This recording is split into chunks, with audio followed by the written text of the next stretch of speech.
Brian, how you doing this afternoon? Doing great, Ryan. Thanks for having me on. So round two, huh? So I think it was a year and a half ago, something like that. You were on talking about the 1031 exchange and kind of diving into that and a little bit about your background. But for the people that haven't listened to that, and we'll put that episode in the show notes, but kind of give the listeners a little bit of your background and what do you and Titanium Partners do, and kind of before we kick into the opportunity zones. Yeah. Well, again, thanks for having me on. And Titanium Partners is a firm that I am the managing principal of. Basically, what that means is I help people that want access to commercial real estate investing or business investing. And we're kind of a boutique, private investment advisory firm, if you will. But everything that we work on is typically for high net worth individuals. Most of our folks are accredited investors. However, we do work with private businesses and new business development as well. Focus primarily on the Midwest. We do some work down in the southeast of the U.S. as well, but typically we're pretty focused on the Midwest. I like to say that we speak Midwestern, and will probably hold true for a lot of your listeners. So you're up in Duluth, so you even know how miserable the Midwest weather can be. Yeah, the polar vortex. Out of all the real estate investing, you haven't figured out how to invest in Florida yet, right? Or at least live down there. Yeah, exactly.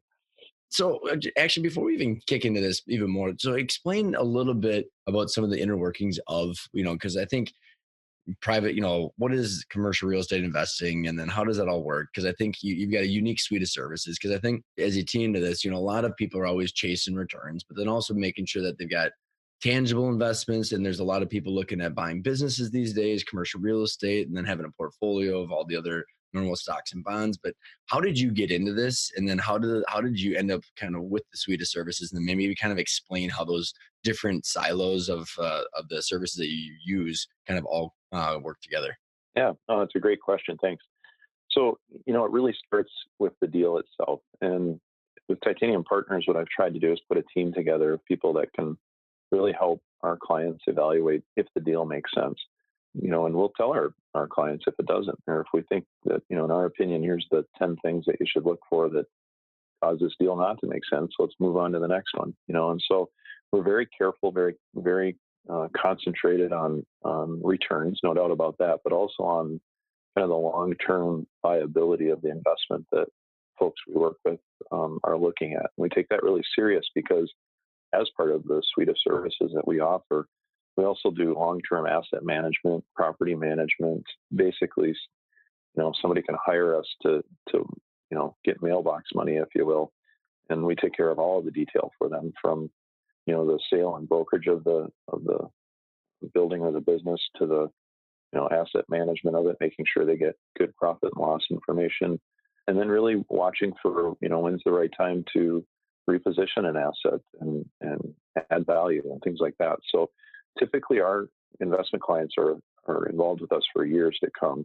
And so I think that sets up well for us in a relationship to make sure that we're helping them make good decisions on the front end, rather than just a one-off, brokerage or something like that. We're in it for the long haul with them. Well, and when you say it starts with a deal too, and that's where I think when you say that, what are the triggering events that people are looking at this stuff, and maybe we can kind of tie into that, because that'll kind of tie into the kind of the premise of the show of the opportunity zones and stuff. But is it the 1031? Is it the triggering event of buying or selling a business? Is it the real, what are the different things that are things that people, if they're experiencing those things right now, oh, okay, this makes sense, I should start looking into different options? Yeah.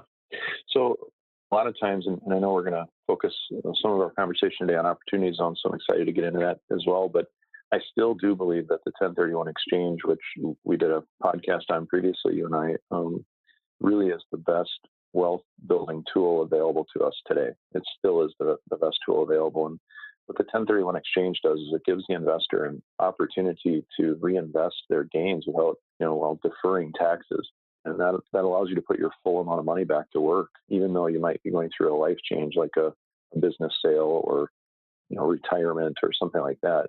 And so I counsel our clients that it's never too early to be looking at that. It could be 5 or 10 years down the road, and it's not too early to engage us in the conversation, so that we're helping position their assets correctly so that they can maximize their value. And that allows me to have more equity of theirs to go to work with. So it's just really never too early to have us in as the conversation goes. Well, and as that kind of ties into, then we'll tee it into the meat of this, but like the 10, the 1031, as people are going to like sell their building or they're going to defer and they're trying to figure out what they want to reinvest in. Now there's this new thing called the opportunity zones that makes it even more interesting, right? Because of the different things that are in there. But so let's just give us your, like, I mean, you're doing a panel. I think it's on April 17th here in the Twin Cities at one of the country clubs. So we'll put the link in the show notes for that. So you kind of got your template for this. For the people that, I mean, it's been talked about everywhere now. And they went from like no one was talking about it to now it's on every single newsletter and email letter that I think I see. But what is it? Kind of give us the down and dirty of what it is and how did it all come to fruition? Well, the Opportunity Zone legislation was part of the 2017 tax reform bill, and it really was a brilliant piece of legislation that it had bipartisan support. In fact, I think it was a Democratic senator that kind of came up with the premise of Opportunity Zone investing, and of course, the Trump administration signed off on it as well. So it really was a win in the tax reform bill, and it did take a while to gain traction. I actually found out about it through one of our CPAs that we work with, and he called and said, "Well, you might want to look into this." And before, guidance was really released in October of 2018, so Hmm. it went a whole year almost before it was passed in legislation in December of 2017, and then guidance was released in October of 2018. This is a relatively new, tool for us to use for people. And in a nutshell, what it's doing is about 90% of real estate or equity wealth is created on both coasts. And so what the government's tried to do is give us a program that encourages investment into middle America, back into rural America, back into areas of even metro areas that might be economically challenged areas. And it's really a job creation tool, is what it's meant to be. And, like I said, I think it's brilliant. And so what happened was the federal government gave states the opportunity to designate their lowest income census tracts. And they had until April of 2018 to do that. In some states, they actually didn't even jump on this. It was amazing. Minnesota was one of them that actually had to have an extension of 30 days from the federal government because they didn't take advantage of this. We should be proud of that, right? Yeah, and maybe again, not trying to get political, but I'm sure there was some politics involved between the two parties, and that was probably why. At the end of the day, the state of Minnesota did come through. Your listeners can go on to the Department of Economic Development site, DEED, for the state of Minnesota, and see they've got a map up of the census tracts that are qualified opportunity zones in the state of And then Minnesota. we'll also put the one for the US. There's one that's like a little overwhelming, but there's one of the whole US. Wasn't it, Brian, 25% of the jurisdictions or whatever it was in each state that they could bring to the table? It was, yeah. And what's kind of interesting to me is that if you do look at some of the maps, obviously there was some politics involved in this legislation because some of the areas that are opportunity zone friendly, you and I would look at and go, those are great areas. Why wouldn't we invest there? Hmm. So I would encourage your listeners to not look at this as only economically challenged areas. It's kind of surprising if you do look at that map and do a little bit of research, and your listeners are welcome to call me anytime too, and I'll help walk them through it. But there's some really great areas included in the opportunity zone that you'd want to invest in anyway. So what are the parameters and why would the government, so what is it that they did? And then why would someone want to actually invest in these areas and what are the benefits that they get? Well, I like to break it down to three steps because it kind of gets a little confusing on the first step. And so let's start there. It's really a temporary deferral of capital gains. And this is not just a real estate play. This could be any kind of capital gain. It could be from the sale of your Apple stock that went from 0 to 10 million. I mean, it can be any capital gain, business sale, small business, large business. There isn't a guide that says, this is excluded or that's excluded. If you were going to take a capital gain on the sale of something, you can defer it now with the opportunity zone. And that's different than, say, a 1031 exchange where there needs to be a real property asset included. Hmm. This can be business, it can be stock, it can be anything that you sell. And so what they've done is they basically said, look, we're going to give you a temporary deferral to sell it now. You're still going to have to pay those taxes, but we're going to give you a stepped up basis. And if you hold it for different time periods, the longest being 10 years or longer, we're actually going to give you a 15% stepped up basis. So let's use an example that you sell something for $100,000. you Hmm. actually will get a stepped up basis of 15%, and you'll pay tax on $85,000, not on $100,000 a gain. Okay. And you don't have to pay that tax until the December of 2026. So they give you a 10-year, I guess again, 8-year deferral now to when the taxes are actually going to be due.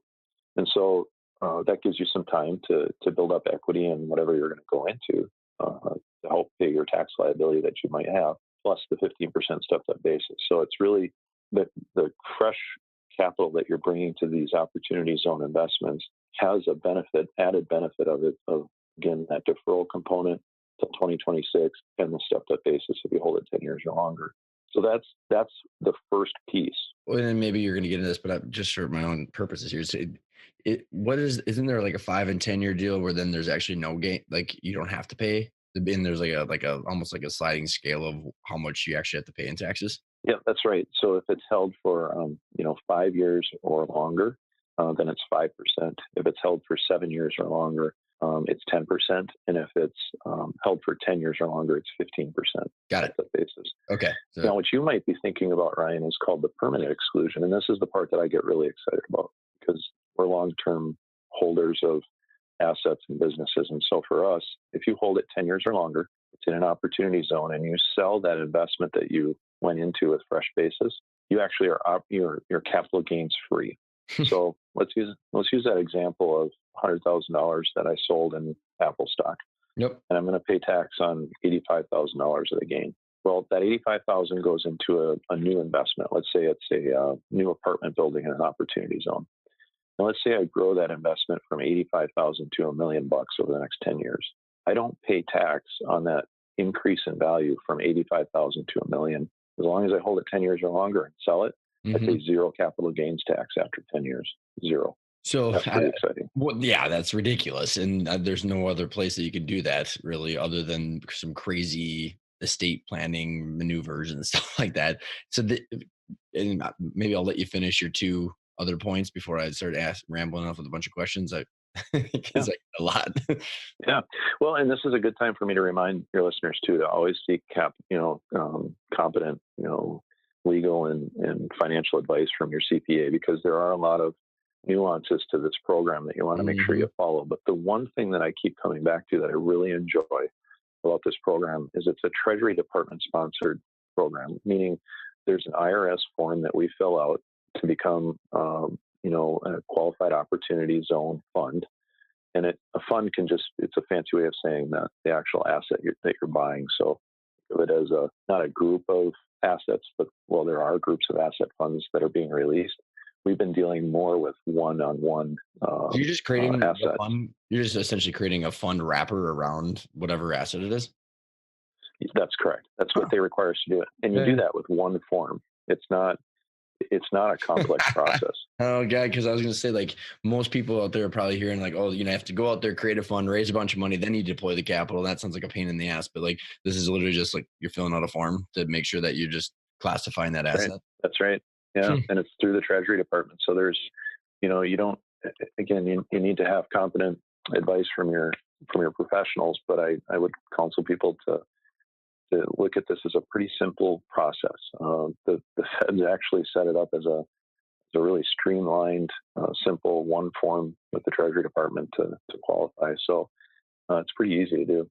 So first of all, like in a 1031 exchange, you have to do like for like assets, right? So you have to go from a building to a building, right? So if you sell your Apple stock or your house or your business, or you're trying to defer these gains, what is it like? What maybe this is part of your second or third parts of this, but what kind of assets qualify for this?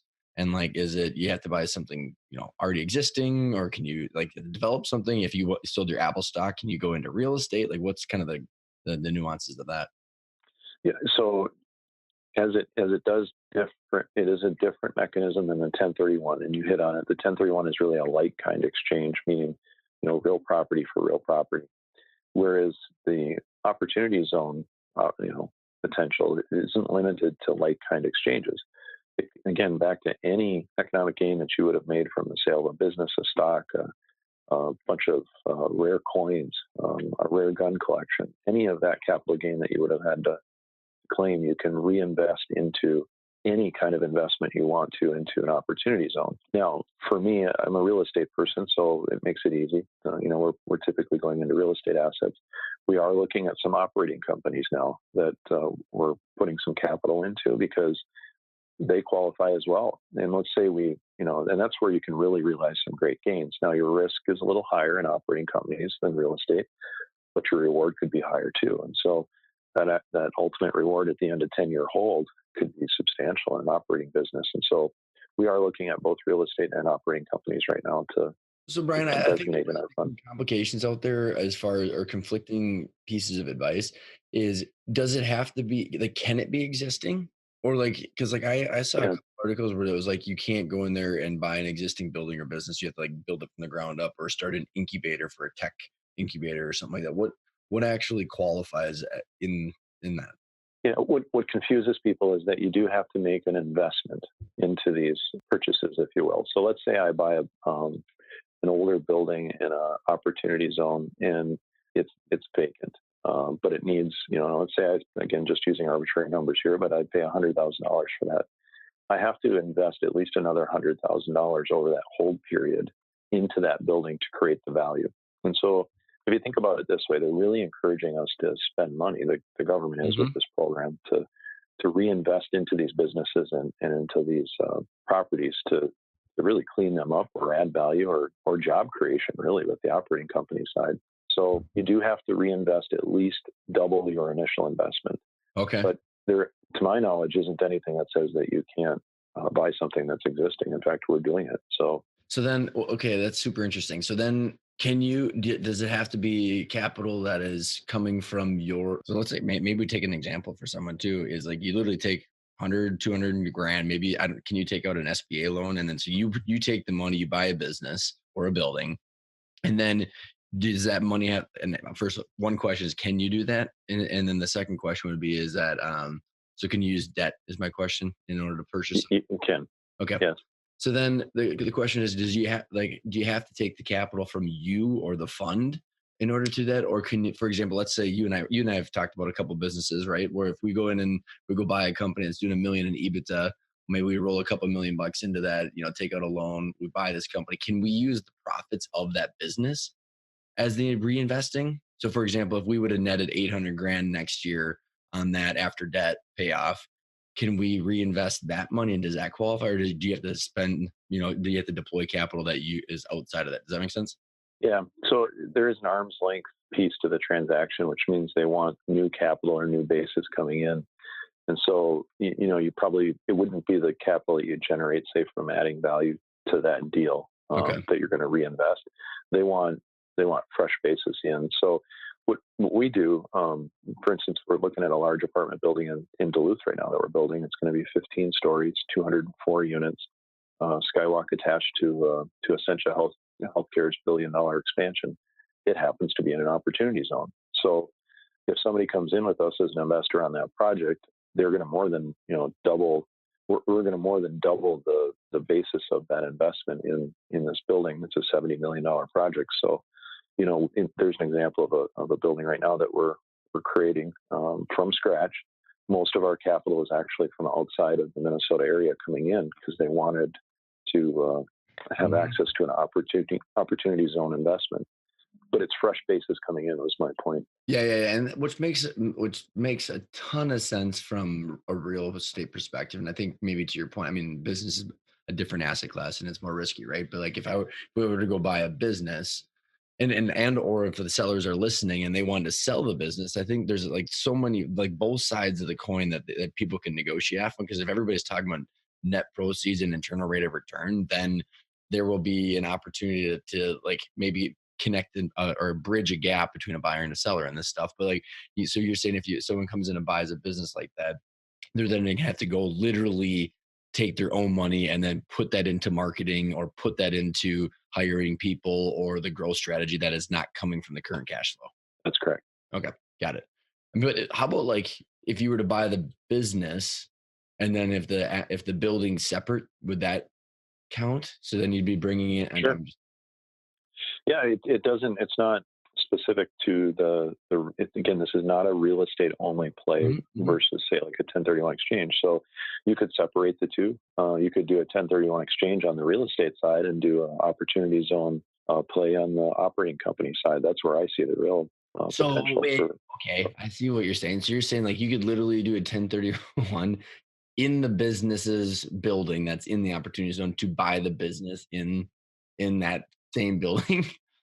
Sure. But yeah. Yeah, So yeah. if somebody wanted to, what's real popular with us, we get calls all the time. In fact, I think you've been good about giving us some folks that need some help with this, where they want to recapitalize their business by selling their real estate and leasing back. So a company like ours comes along, we want to invest in the real estate, but maybe not the operating company.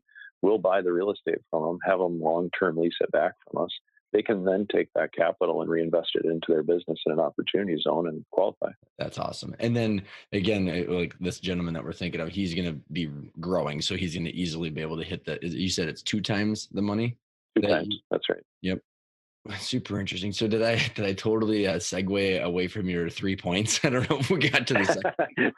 No, we got through them, and I think it was entertaining how we did it. So usually this stuff you fall asleep about halfway in. So I think we've done good so far to keep hopefully the listeners' attention.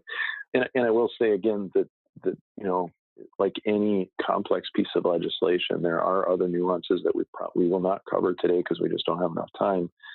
So I want to encourage people to make sure they're getting the right advice. We've got a team of accountants on our side giving us advice constantly to make sure that we do this right. And I can't stress that point firm enough. But this opportunity zone thing, especially for somebody that's say in the middle of their career or in the middle of their business cycle for their business for investing, it is a one-time shot here to set yourself up for retirement someday without a capital gains tax. I don't Mhm. think I've ever seen anything like this. Yeah, well, I think what's interesting is like, I mean, even if you, so like the people that are so even if you're in the opportunity zone, could you just essentially do exactly what we just said and it would still count because you're just, Mhm. even you're in it. So it's technically not outside capital coming into that county. Well, again, arm's length. So there Hmm. has to be some reinvestment that's going to happen in Hmm. something new. And Yeah. so what we see some people do, for instance, is maybe they're already in the business of making blue widgets, and if they add a machine to their system, and let's say that machine is located within an opportunity zone to make additional blue widgets, then they qualify as a business. Hmm. But the product or service has to be produced in an opportunity zone. Now that doesn't mean it can't be exported out of the opportunity zone. Hmm. So let's say you make your blue widgets in in the opportunity zone, but you export them to some wealthier suburb. Well, you can do that. That's Hmm. as long as your home base is in the opportunity zone. That's Well, important. got it. And I think maybe what we can touch on for the listeners too, which I think is an interesting point of this, because what I think is interesting is that it's bipartisan, and why would both sides vote for this? And I read a bunch. Like I think it is when I reached out to you because I went and like totally geeked out on this for like a weekend and just like read everything I could. I don't Oh know yeah. why I did, and but like one of the things that I caught is just so intriguing is that it's one of the smarter things that I've ever seen any government do because it's actually how investors think. And so and there was a couple articles I read like this is white collar only for the rich get richer and all this stuff, and it's like because it takes a lot of intelligence and or a big team to do this stuff, so you need a lot of people say, well, that's there's it's totally the wrong way. But what I actually truly do believe, Brian, and I'm curious in your thoughts on this, is it's just when they say it literally rejuvenates, because the one of the articles that I had, and I can find it and put it in the show notes for the listeners, is that like the sheer like how many jobs disappeared in 0809 and never went back to rural America is insane, because ever Mm. so many people are moving to the cities for jobs and like for all the different various reasons. So there, like, this is it's for patient capital, and then actually with especially if you clarify the fact you have to double your spend, you're gonna actually revitalize these different areas. So I mean it's literally for job creation and value creation in places that normally capital or investors like yourself, I mean, you wouldn't go to there's some places here in town, like I don't know if it's Brooklyn Center, Brooklyn Park, where like you don't really necessarily always want to go there, but like this totally shifts the mindset. So I don't know. What are your thoughts on that? Because I do find it's super intriguing. Yeah, it is doing, it's having the effect that they intended, which, to your point about government sponsored programs, we don't always get to see that.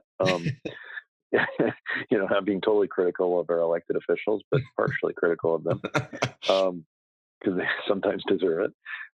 In this case, it's working, and it was brilliant because it does force us as investors of capital to look at opportunity zones first now. Hmm. Doesn't mean that we won't do some deals or projects outside of opportunity zones. Of course we will. If it all goes back to, does the deal make sense? And there's still wonderful opportunities that are not in opportunity zones that you should look at. And we are looking at them today. We're purchasing for a hotel investment group, a hotel in Woodbury, Minnesota right now. That's And definitely we're not going an to close. opportunity It's zone. not in an opportunity zone, but it's a wonderful opportunity. And Yep. so, I still counsel people to not become so focused on opportunity zones that that's all that they do. You shouldn't do that. It's really kind of like a cherry on top of the investment is how we look at it. Well, I just think what is so cool is because it is about patient capital, and for like my definition of that is that you're doing stuff you ever heard of the book called Conscious Capitalism? It's a Yeah. it's a fantastic book. So just like almost kind of like you're just doing the right thing all the time, but with profits in mind. So you're doing the right Hmm. thing, but then profits also come. But like you go and invest in one of these places, whether it's a building or business, and if you're forced to spend, you're literally going to be bringing jobs in, or you're going to be taking a dilapidated building and making it better in a place that normally wouldn't get it. And but the crazy part is because of this thing, like you get the rate of return for it, so it's worth it. I mean, it's just Yeah. you don't see that much. That's kind of stuff that makes that kind of sense too often. Yeah. No, it's really good policy, is what's happened here. And again, bipartisan. That we had a lot of distressed areas in the U.S. You hit on it earlier that jobs left, and now they're starting to return to its growth because of this. What is the time frame for this? Like, I mean, is this one time deal? Like, when does this end? I mean, Yeah. So one of the things that really has hurt some of the energy and excitement for opportunity zones was that the federal government decided to shut down for about 30 to 60 days here in the middle of all this. And so we, as investors and as professionals trying to, play by the game of the rules of the game, weren't told all the rules. And one of the issues that's coming up is the timing. Right now, the way the program is set up is that you have to make these investments by December 31st of 2019. Well, we were shut down, like I said, for 2 months in the middle of this thing and couldn't get any answers from the federal government to make sure that we're setting these up right. So what we're hearing is they are going to extend the dates of this program. Today, for this podcast purposes, you have to think that you have to make this investment by December 31st of 2019, but know that those dates most likely are going to get extended. and you're talking probably what, maybe a quarter or something like that. No, they're actually talking 6 months to a year. So I think it's going to probably go through the year 2020 would be my So, best guess. and I don't want to go on a soapbox for too long, but like, okay, so this is a ridiculous mechanism, but like, there is absolute shit for like resources out there other than people like you finally trying to get the news out. Why in God's name do they have like a 12-month window of something that's so awesome that when it Yeah. takes that long to adopt and educate people, and you probably like 99% of CPAs probably don't even get it. So like, how does it even like take effect or have an impact when it's that short of a window? Well, I think what they looked at, Ryan, was that this was actually passed in December of 2017. And so what they felt is that that actually was going to give investors 2 years, 2 full years to take advantage of this, which probably would have been adequate. The problem was that the guidance didn't come out. So they approved this, but the guidance from the Treasury Department didn't come out for 10 months later. And then they shut it Yeah. down because the government shut down. It sounds like a So, well-oiled machine, right? right? So God. there's our policymakers again. They came up with a brilliant program, but then didn't tell us how to use it for 10 months. And then when they did, they shut down so we couldn't register these things for another 60 days. So what was supposed to be a 2 year window of opportunity has become about 8 months. And they admit that they see that, guys like myself that are trying to do this correctly are asking the right people to extend it. And so I truly believe they'll extend it another Yeah. year. That makes sense. So then, okay, so I think, for the actual stuff for the listeners, so let's say you own a business or a building. Yeah, maybe we can kind of take this from a couple different angles.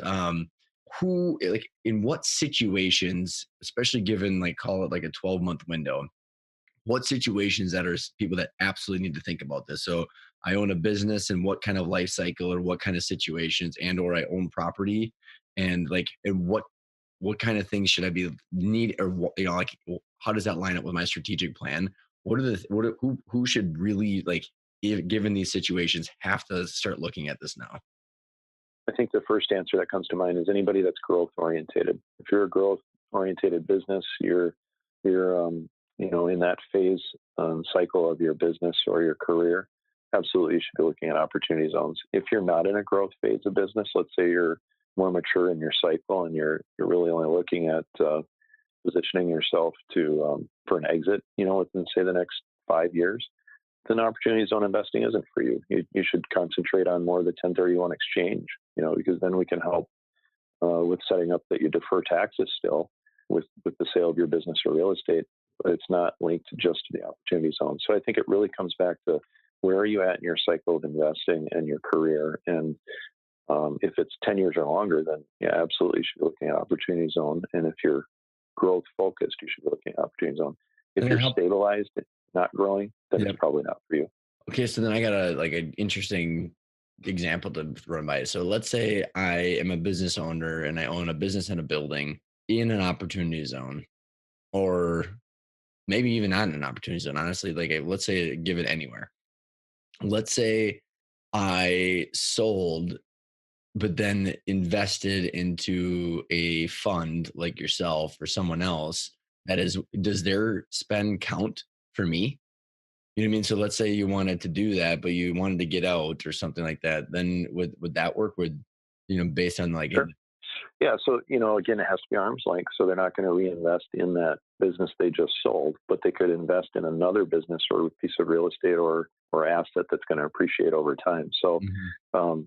it doesn't, and keep in mind, you don't have to sell something that's in an opportunity zone to take advantage of that stepped up basis. That's, yeah, It can be from anywhere. yeah. Mhm. It's the reinvestment that's important. That Yep. has to be in an opportunity zone. And then, yeah, I was just kind of thinking, because when you're saying that someone's on an exit, like making sure that, so if they didn't want to double down and spend all their own money, like if they sold and then, maybe they didn't want to do a 1031 or something like that, or this was interesting to them, they could do that investment, but they wouldn't have to, double their spend. Someone that they could, have capital side, next to them, that would be counting as the capital, right? They absolutely could do that, and also keep in mind not to confuse people, but you can prorate or pro-ration investments too. So let's say you decide that you only want to reinvest half of what your gain was. You're going to be protected on that, at least that half that you reinvest in opportunity zone, and then you're going to pay your typical taxes on the other half. So you can do it in percentages too. It doesn't have to be all or nothing. That's awesome. So then let's go into that second question that I was asking. Like, there's so much chatter about this right now, especially with the urgency that, I mean, I looked at, there's this opportunity zone fund list. I mean, my God, how many Yeah. funds there are out there. And so there's people that are knocking on everybody's, what do people have to be aware of and be cautious of as people are knocking on their door? Well, again, most of the folks that we're working with are accredited investment folks, and so they're probably pretty well heeled in business or in investing terms, and they probably have developed a gut read over time of if it's too good to be true, it probably is. And so I'd say that adage is the first one to look at. If you feel like something, the story that you're getting is too good to be true, it probably is. Now, having said that, we've got some great investment opportunities that we're working on within our funds that investors can call us about, and we'll go through them. And somebody might say, "Well, Brian, that sounds too good to be true too." The difference is that I think I can ground with factual evidence why I think my stories are good. And usually it's, here's where the rental stream's coming from, or here's where It's the numbers. actual revenue is coming from. And if that fits your smell test of not being too good to be true, then invest in it. And if it doesn't, take a pass. Hmm. You know, use your refined accredited investment gut, if you will, to make your decisions, because there are a lot of snake oil salesmen out there that are trying to take advantage of this program because it is just one form. There's a low barrier to entry for people to do this. You're also getting some people that shouldn't be doing it, Well, trying to sponsor some of these investments. well, and like I think about like so also for the listeners or people that are potentially selling here shortly, or they've got clients that are going to be or whatever, they they like, I mean, I just thinking personally of my own situation, Brian, where like technically we went from being broke to accredited investors overnight. So like Right. we didn't have any sniff tests. We're like, I don't know, everything smells rosy. And so I think there's that. And like, and you and I, we told some of those stories in the last show, but I think for someone that is potentially going to be having the triggering event of selling a building or a business in the next 12 months, and someone convinces them to move the money into a zone that is going to be deployed. I mean, these people make asset management fees right before they deploy them, and then what happens if it's not deployed or they don't find the investment and all? I mean, what are there any ramifications that you want to explain? Well, again, another distinction that you're seeing with some of the opportunity zone sponsors or people that are syndicating these deals, there's what's called blind funds out there where you don't know exactly what you're going to be investing in, just that you're contributing money to their fund. I'm a little bit more nervous of those than I am, say, a very specific asset or assets that are already predetermined and set up, Hmm. that you know what you're going into. So I'd say concentrate on the things you know you're going into first, not the blind funds. I do not have a blind fund, and I don't intend to raise a blind fund. Our strategy is more of let's go seek out the investments in opportunity zones that are good, and then raise the capital for it. So Yeah, like I think hotel, right? Like this is what we yeah, want. It's tangible. This is what we want. it's there. You can see the plans. It's going to get built. There's construction estimates. You know what the lease up's going to be. All of those things are put together Mhm. before a dollar of equity is raised. So Nope. So this has been a lot of fun. Is there anything that, as I was kind of making you juke and jive, is there anything that we talked about that you want to make sure you reiterate or recap? Or is there something that we didn't talk about that you want to make sure you leave our listeners with? yeah, I think again back to the discussion that we've had about does the deal really make sense? We always survey our top investors and ask them what's their top concerns, and I think your listeners would find this interesting. There's really five main top concerns that come to mind. The first one being we're in a continuing rising interest rate environment. So one thing to really be careful of is anything that you invest in that you're setting your interest rates for the long term, at least 10 years or longer if you're planning to take care advantage of the opportunity zone because you're going to be in it 10 years or longer. So watch those interest rates, make sure you're getting a good interest rate and that it's locked long term because many commercial interest rates are 3 or 5 years and that will set you up for some trouble. Yeah, yeah. So that's one thing to watch for. I think the other one is the unforeseen shocks to the economy. About half of our investors are very concerned about that. That could be a terrorism attack, it could be a political attack, it could be a who knows what, a currency attack, things that you just can't do anything about, but that we're kind of in an unstable economy, and so you make sure that you're making decisions based on if we're in an unstable economy and another recession hits, your widget's probably still going to sell. Hmm. And so I caution people to be conservative on what they're investing in there. I think the other piece is rising operating expenses. About half of our investors are really concerned with that, because property taxes aren't going down, health insurance costs are not going down, utility costs are not going down. Anything that you invest in probably has a rising operating expense to it. So make sure you're checking and balancing that revenues, going up in concert with the operating expenses. Well, I The other also, piece of you, I was just gonna oh, go say, ahead, Ryan. I was just gonna say, even on that note, is like the listener should be like they like whatever they're gonna invest in, they should have like someone should have all that modeled out, right? So that if their concern should Yeah, be, you know, they should be able to see those, right? I mean, yeah, no, you're that's totally right. right. Yeah, no, that's right. And back to your question about how do you tell if an investment is too good to be true or not? If somebody hasn't done their homework and can't show you how that's going to work out, I'd say run, don't walk, because it Yeah. means they just don't know what they're doing. Um, yeah, and so a couple other things that people are really concerned about right now is overdevelopment. I think there's lots of articles coming out about say the multifamily market, apartment building phase, and especially the Twin Cities market. It's getting close to overbaked in most of our opinions, and so you want to look for areas that haven't been overdeveloped to make your investments into. And then last thing that people watch is global economic issues, and only about a third of our investors are typically worried about global economic issues. And again, we're pretty focused on the Midwest, and we're not as affected by global economic issues in the Midwest as they are on the coast. So I think that's probably why you see that not be as big of a concern to my investors. But This has been a lot of fun, and we'll have a bunch of the links in the show notes, and you've got some other resources that we can put in there. Contact information if our listeners want to get in touch with you. yeah, they can look us up at titaniumpartnersllc.com. I think all of my contact information is on there, my email, my direct phone number. Call anytime. Love investing. I love talking about investing with people. So there's no hidden agenda to it other than if we can help each other make some money, I'd love to talk to you. Sounds like titaniumpartnersllc.com. a plan. Brian, thanks for so much for coming on again. Appreciate it. Yeah, thanks, Ryan.